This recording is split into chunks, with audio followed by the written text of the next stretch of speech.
South Africa की full strength team जब 2015 में अपना सेमीफाइनल न्यूजीलैंड के अगेंस्ट खेलती है, उसमें भी जिस तरह इनकी टीम थी, डी कॉक थे, हाशिम आमला थे, डेविड मिलर थे, वीटी विलियर्स थे, जेपी डुमनी थे, ये सारे स्टारों में आपको मोर्ने मोरिकल, फिलिंडर, ये इतने बड़े बड़े स्टार और one of the most famous Dale Steyn भी आपको इस सब में नज़र आते हैं। उसके बाद इनकी टीम में जो डिक्लाइन आता है 2015 का, जो सेमीफाइनल हारते हैं, उसके बाद आता है साल गुजरते जाते हैं, फिर 2019 का फाइनल सेमीफाइनल आता है, वो बुरी तरह हारते हैं। उसके बाद जिस तरह से 2021 आता है, 21 का आपका जो सेमीफाइनल होता है उसकी रेस में जाते हैं, दुबई में हारते हैं। फिर 2022 आता है, एक काफ़ी दर्दनाक साल होता है इनके लिए, क्योंकि इनको नीदरलैंड हरा जाता है। पाकिस्तान के लिए रास्ता आसान हो जाता है, रास्ता हमवार हो जाता है। पाकिस्तान कुदरत का निज़ाम यहाँ से इस तरह से इन हालात को चलते, इस दौड़ को चलते पाकिस्तान क्रिकेट टीम का निज़ाम चलता है। और नीदरलैंड आपका नीदरलैंड साउथ अफ्रीका को हरा देता है। ये काफ़ी बहुत बड़ा डिज़ास्टर था, मेंटली डिज़ास्टर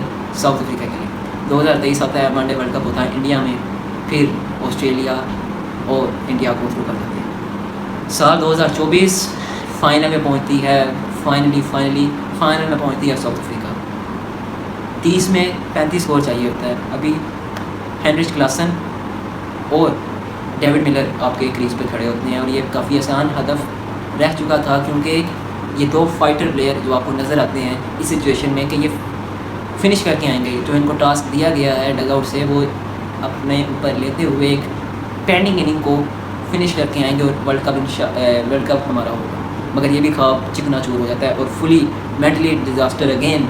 साल 2025 आता है, पाकिस्तान को सीरीज़ हराते हैं, वाइट वॉश करते हैं, रास्ता और मुश्किल की बजाय आसान हो जाता है। अगर दूसरी तरफ जानी बात कर दी जाए तो पाकिस्तान ये पछताता रहा कि काश हम बांग्लादेश को, अपने घर आई हुई टीम को बराबर कर देते सीरीज़, क्योंकि वाइट वॉश तो वो कर ही चुके थे। तो ये दर हकीकत सारा मामला था कि पाकिस्तान कुछ ना कर सका।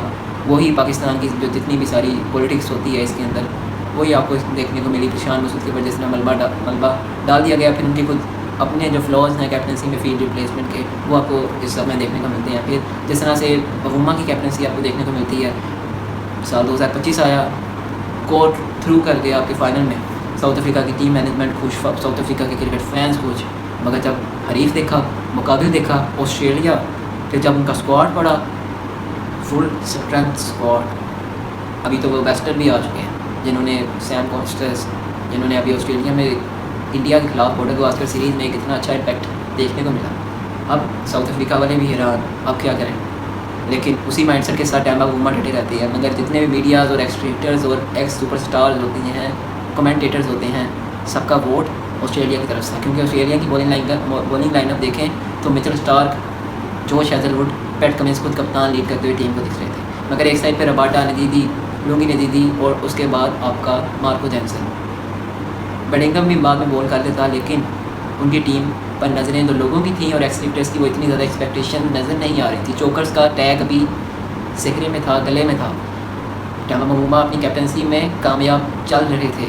फाइनल आता है, फाइनल में जिस तरह बॉलिंग करते हुए फर्स्ट इनिंग में, फर्स्ट सेशन में 64 रन पे 4 विकेट गिरा देते हैं। रबाडा का स्पेल आपको देखने को मिलता है। एक्सट्रीटर बात करते हुए अपने स्टेटमेंट का दिफा करते हुए कहते हैं कि अभी ओवर कास्ट कंडीशन है, इसलिए बॉलर्स को हेल्प मिलेगी तो साउथ अफ्रीका शायद ऑस्ट्रेलिया को 200 से पहले आउट कर दे, मगर 212 पे ये टीम आउट कर देते हैं। उसके बाद जब उसी दिन के आखिर में आखिरी ओवर में मिचेल स्टार्क को 1 विकेट मिल जाती है और एडन मार्करम 1 स्कोर पे आउट हो जाती है। उसके चलते अगला दिन आता है, फिर 138 पे साउथ अफ्रीका की टीम जो है वो आपके डगआउट में चल जाती है, यानी कि आपके पवेलियन का रास्ता उनको Mitchell Starc, Josh Hazlewood, PAT Cummins दिखा देते हैं। क्योंकि ओवरकास्ट कंडीशन थी, मैं पहले भी यही बात की है आपसे कि जब बादलों का राज हो तो फिर बॉलर्स का भी राज होता है क्रीज पर और पिच पर, क्योंकि गेंद घुमाना उनको आती है, बादल ऊपर करना कुदरती काम है। और जब ये सब कुछ ऐसे चल रहा होता है तो बवुमा इस सब में 38 रन की जो इनिंग खेलते हैं, वो मेरे ख्याल से बेडिंगम भी उस इनिंग को क्या कहते हैं सराहते होंगे, और जिस तरह से आगे लेके चलते हैं। उसके बाद यही 66 रन फर्स्ट इनिंग में आपको स्टीवन स्मिथ करके देते हैं, जिसकी बदौलत 212 स्कोर पहुँचता है। मगर ट्रायल ख़त्म ना होने की सूरत में लीड 68 रन की ऑस्ट्रेलिया के हाथ में चली जाती है। ऑस्ट्रेलिया की टीम को भी उन्होंने 208 रन पर आउट कर दिया, मगर एंड पर खड़े रहे।